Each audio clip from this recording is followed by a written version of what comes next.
Basta-basta lang kasing nagsasalita etong si Harry Roque para lang ma-impress ang kanyang idolo na si Digong. Ayan tuloy, sunog na naman po kayo sa mga netizens dahil sa bawat buka ng bibig ng isang Harry Roque, lahat po yan ay kasinungalingan. Lahat po yan ay kabaliktaran ng totoong nangyayari. Pinuri niya, kinongratulate syempre etong si President-elect Donald Trump ng ng USA. Maraming natuwa ng mga DDS, maraming natuwa ng mga diehard, nag-iiyakan daw ang mga kakampi dahil natalo daw si Kamala Harris. Paano nyo kaya nagagawa yung mga ganitong analogy? Paano nangyari? Diba? Siguro, gusto ng tao, gusto ng mga matitino na mga kababayan natin na manalo si Harris. At yung mga kabaliktaran yan, or the other way, gusto naman nila ay manalo si Trump. Pero intindihin po muna natin ang politika dito sa atin bago tayo magdiwang, 'di ba? Kung ano yung nangyayari naman sa US. Intindihin po muna natin yung sa atin. Etong si Harry Roque, sabi niya, pareho daw etong si Donald Trump at si Digong, pareho daw silang rockstars.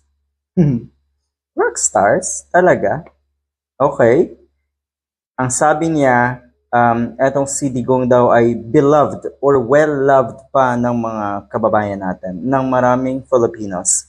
Hindi lang daw dito, kahit sa ibang bansa. Yan po ay dapat nakikita. Yan po ay dapat may patunay. Di ba?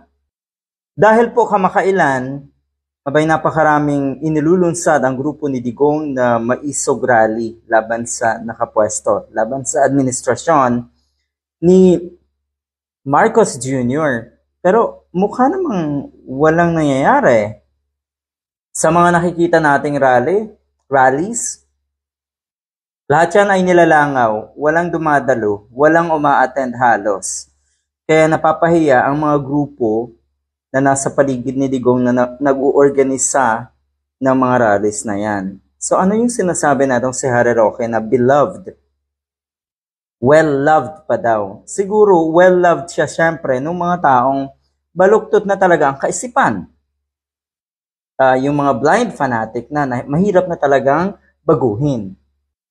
Pero eto pa kasi ang nakikita nating kabaliktaran. Beloved daw, well-loved. Pero yung panawagan nila na people power, na itong mga DDS fanatics nga na ito, madalas ay langaw power dahil wala namang umaatan.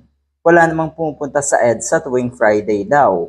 O ayan, edi na back to you ka Mr. Harry Roque. Akala mo po siguro paniniwalaan pa kayo, wala na po kayong credibility. So maigi pa, sumuko kayo, maigi pa magpakita kayo, baka sakali may maisalba pa kayo nakatiting dyan sa dignidad nyo kung meron pa. Good luck.